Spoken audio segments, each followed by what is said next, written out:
Welcome to our Veterans Day commemoration. We're standing here in the Arizona Commemorative Air Force Museum. What a fitting place for us to honor those who have served in our nation's military. Our nation would not be here today without the service and sacrifice of those men and women who have been in our nation's military. Thank you. What is it we're actually commemorating today, November 11th? Well, about 100 years ago, in 1918, one of the greatest conflicts in the world was coming to a close. And it was on this date, November 11th, 1918, the 11th day, the 11th month at 11 o'clock in the morning, that a ceasefire was declared. It was called an armistice, and it brought an end to the fighting of World War I. At that time, it was called the Great War, or the Great World War. It would become World War I, of course, when a few years later, there would be an even greater conflict, World War II. Shortly after World War I, Woodrow Wilson, a year later actually, President Wilson declared November 11th to be Armistice Day. It was to honor all those who had sacrificed their lives in the Great World War. After World War II and the Korean War, Congress expanded the meaning of Armistice Day and changed the name. It would become Veterans Day to honor all of the military people who had served in our armed forces in all of our years as a country. We continue to honor those servicemen and servicewomen today. We are all aware of the difficulties facing our nation these days. Illnesses, natural disasters, divisions, violence at times. Be aware, though, that none of this escapes God's notice. I'm sure it breaks His heart as it breaks mine and ours. What can we do about that? Well, I would suggest that we become instruments of God's grace and God's love and His mercy to those around us, and that will make a difference. And it will help make our country the country that these men and women who have served in our military have supported with their service. Please enjoy the rest of our Veterans Day commemoration.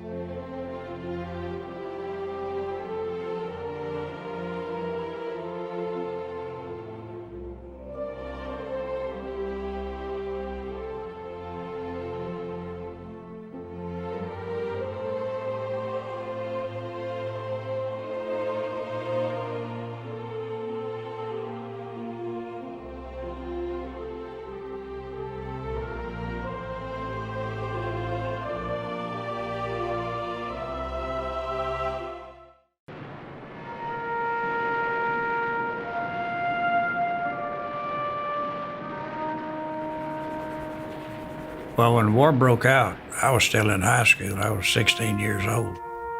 I didn't think the war would last 6 months, really, when I first heard about it.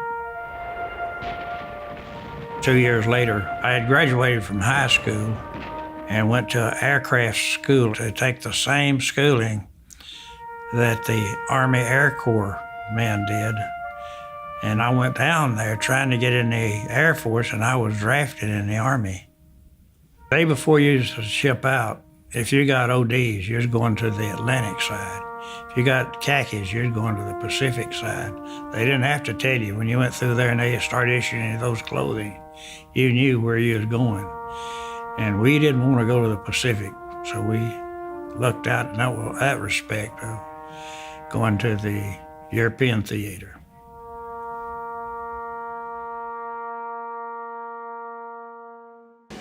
We were sent down to the English coast. That was one of the worst places that you could be because the Germans had Air Force bases just across the channel. And they would bomb us just about every night.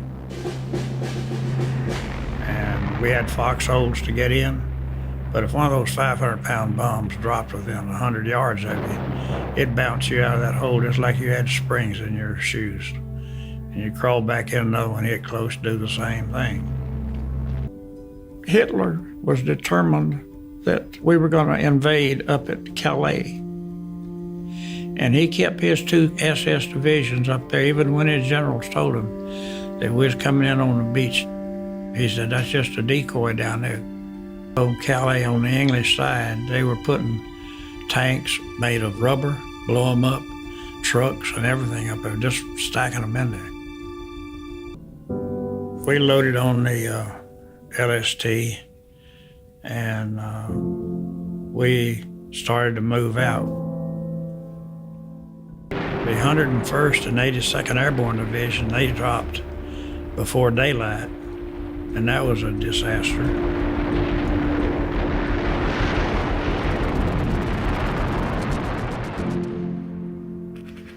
I went in at 7 a.m. The bodies were drowned and been killed while they were still in the water.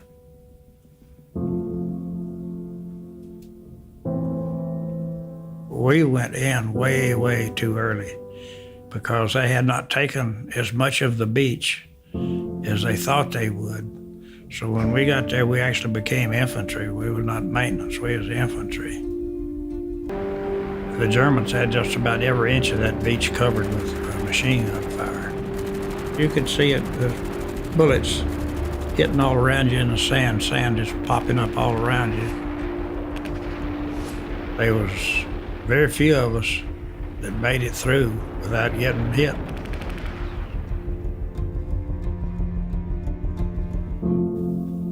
No further from me to you.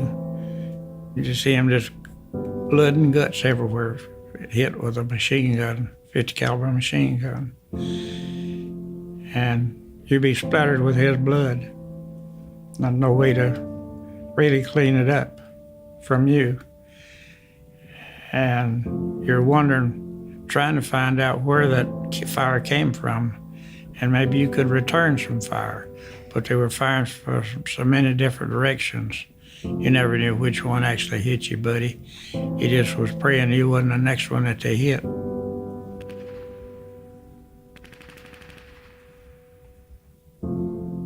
Hear them hollering, begging for help from the guys that was wounded, and some that was wounded trying to get up under a sand dune that was there, that was the best protection that was there at that time. But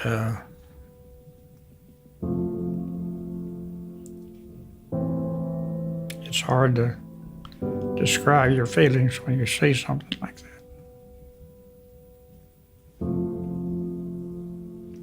And the people that got less credit for what they did was the medics. They did not have very much training either, but they did a good job. You could holler for a medic, and the chances are there'd be one there in just about 5 minutes or less, because they knew that holler.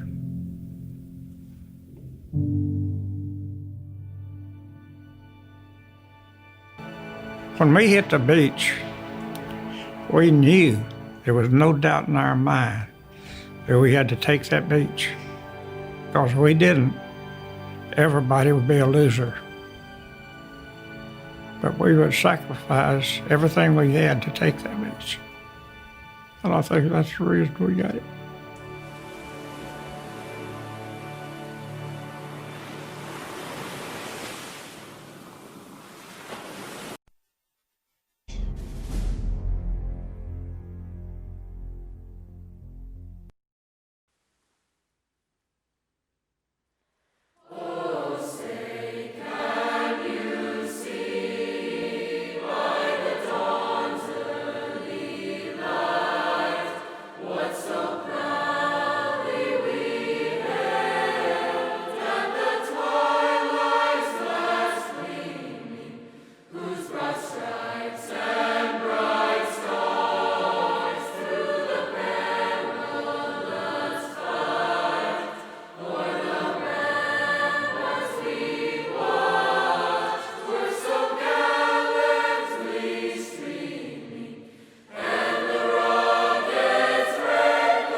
I wanted to enroll in the Air Force, and I hadn't graduated high school yet, and I held off. Well, I was out of high school for about 10 days, and then I was drafted at 18 years old. I was sworn into the Army and assigned to the 283rd. I learned how to carry a gun, clean my gun, dig a foxhole, and over our barracks was a motto, kill or be killed. We were shown pictures of the Germans being trained to kill us, and we were being trained at the age of 18 how to kill them. You know, when you're 18, you're so rah-rah, you just can't wait to go over and shoot the enemy and kill the enemy until you get there. We ended up in South Wales in England and shipped out there to Utah Beach after the invasion. Once we landed, we realized that training was over.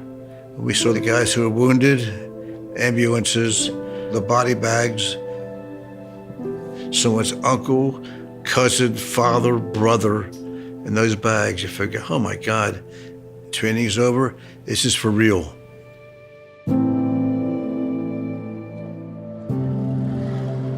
For the next 238 days, we were in combat, going through France, Belgium, Holland, Luxembourg, up to Siegfried Line. My role was a forward observer. I'd go out with a Jeep and a driver and look for the enemy and radio back to our artillery. And I would direct the fire.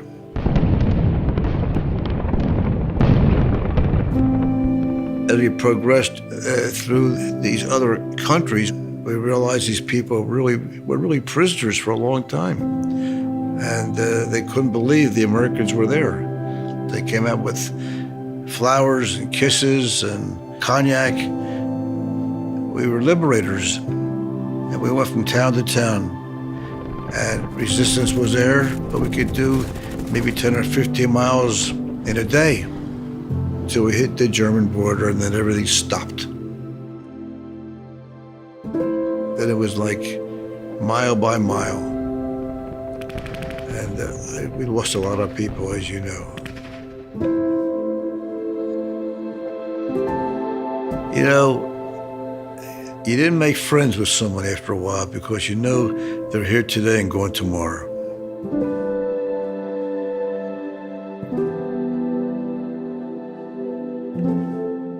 At November 9th, 1944, I was wounded.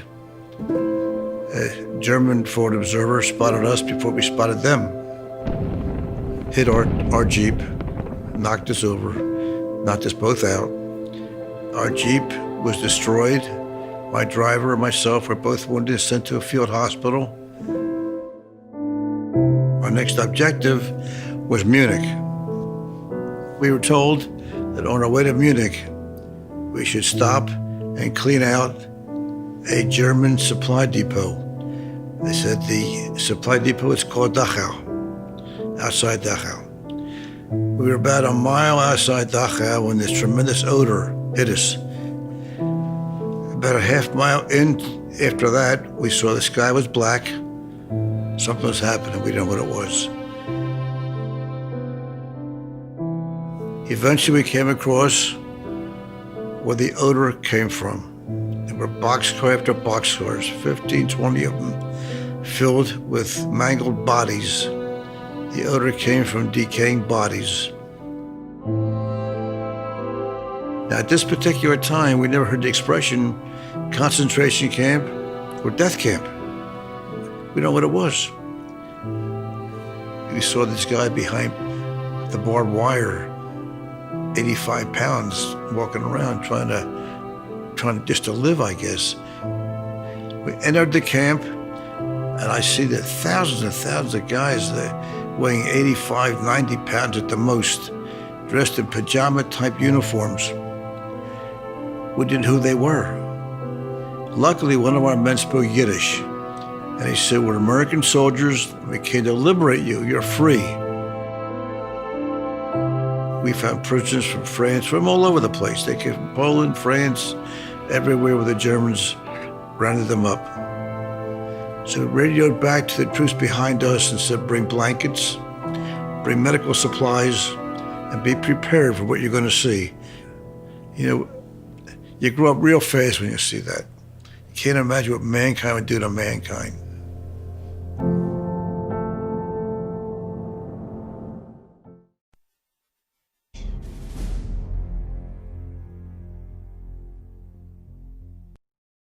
We may not yet have reached our glory, but I will gladly join the fight. And when our children tell their story, they will tell the story of tonight. Out of the shadows, the morning is breaking. All is new. It's only a matter of time. So let the sun come streaming in, because you'll reach up and you'll rise again if you only look around. Tomorrow, there will be more of us, telling the story of tonight. This is America. I hear and see not strips of cloth alone. I hear the tramp of armies. I hear the challenging sentry. I hear the jubilant shouts of millions of men and women. I hear liberty. This is America. You can bury the workman, but the work will go on. You can silence the voices, but you can't stop the song. When the Spirit is moving, His will be done. You can bury the workman, but the work will go on. They thought it was over, that His name would fade away. But Jesus wasn't listening, no. He rose to life again. Because God is not persuaded by the arrogance of men. So you can bury the workman, but the work will go on. This is America. We see in the flag a nation's might, the pledge of a safeguard day and night, of a watchful eye and a powerful arm that guard our nation's homes from harm. Of a strong defense on land and sea, flag of our country, flag of the free, flutter, dear flag, o'er land and seas. Fling out your stars and your stripes to the breeze, righting all wrongs, dispelling all fear, guarding the land that we cherish so dear.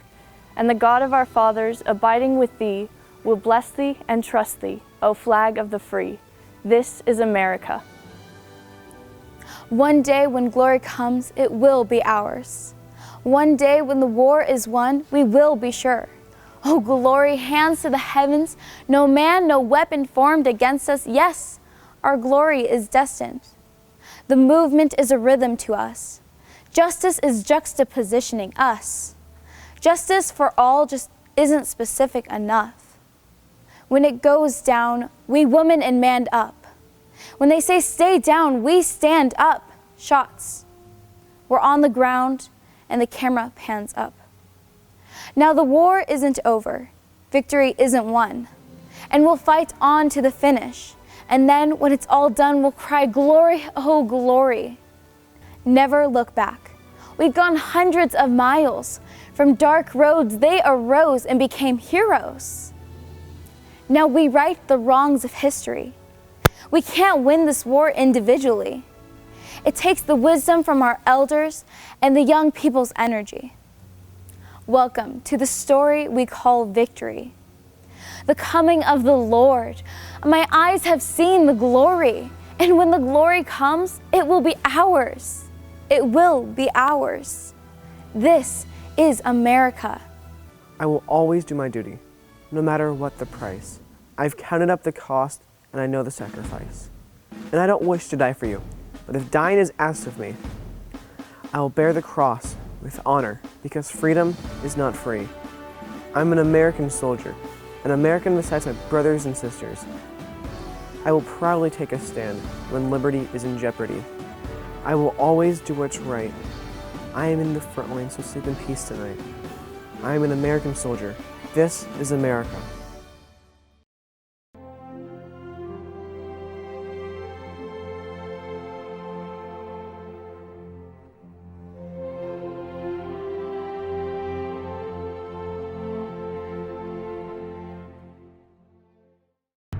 I was always fearful of going back. I could get rid of the demons that I had about going back. However, in the past couple of years, I said, at my age, I'm ready for anything. He hasn't been back in 75 years. I mean, it's pretty amazing today to go into St. Mary Police and see 30,000 people there just to shake your hand, just to say hi. And it's so important that you guys know, after 75 years, we don't forget. I see that in my mind like it happened yesterday. We thank you for everything you have done for us. You sacrificed your life to save ours and to give us back our freedom. Thanks to your brave acts, we can walk again on this Norman beach. We owe you more than thanks. You are real heroes.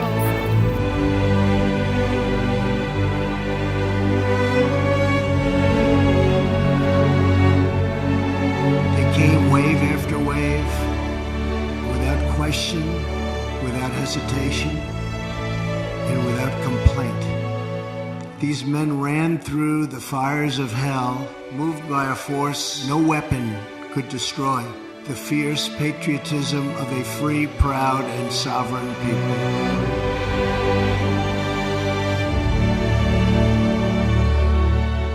I've never forgotten, and you're with me. I know of 48 of my comrades who are in there. Ralph Courtney, Amos Savoy, Henry Younger. This is so precious to be with them. God, thank you, God. Bring you guys back here is such a blessing, such an honor. It means a lot. I'm glad you guys are here. Without the game of football, I would never have this opportunity, this platform to do what I'm doing. To bring all you guys back here, to be together with your brothers. All you guys were here during the war together. You guys know what it's about to be part of a team, to be part of a brotherhood. Because of you guys, we can live in this country free.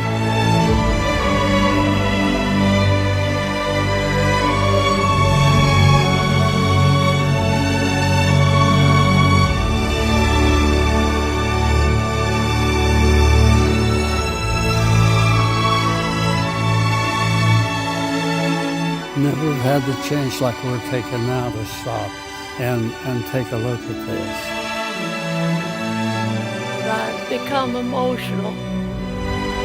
Seeing all the crosses out there, each one of them was a human being. He wanted to live too. They were mostly young men, 18, 19, hardly more than boys. They died on the beaches of Normandy, across France, Germany, and Italy. They never lived to love and marry a woman. or feel the joy of a newborn baby in their arms. They never lived to old age, but millions of people did live, and live in freedom because of the sacrifices of the American and the Allied fighting man of 75 years ago. The fighting men of the greatest generation. We will never forget them. A soldier sometimes has to go through things that people don't know about, and a lot of times we don't bother to tell them.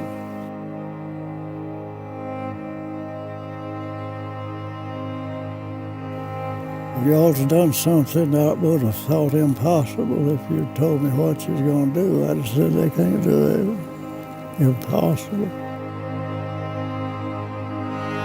I was just coming in on this end up here. My first objection to that lowest gun emplacement. How does it feel to be here again? Not like it felt the first time.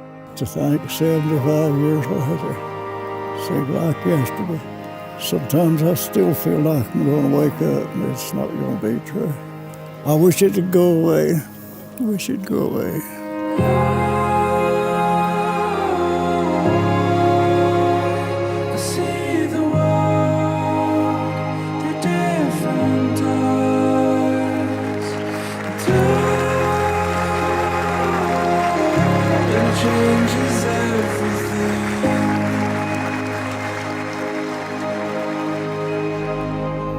I don't feel myself a hero. I feel they're all the heroes. I have 4 Bronze Stars. I have 5 battle campaigns, 2 presidential citations. But you know what? There's a hero here today. And I want to thank him. And that's Donnie for what he's done for my life to come back here. You don't know how much I love you for that, Donnie. This is a highlight for my life.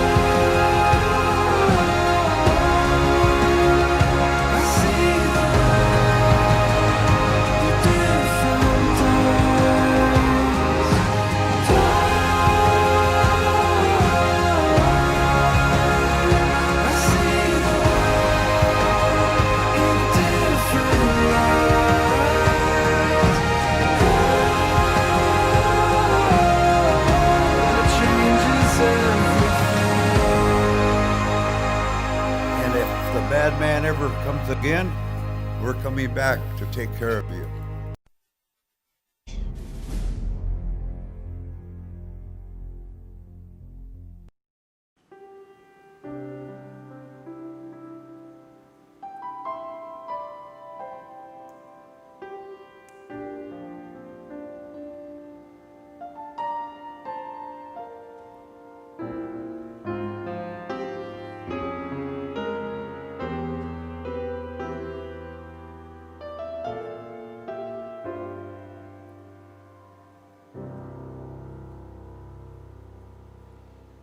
Tomorrow.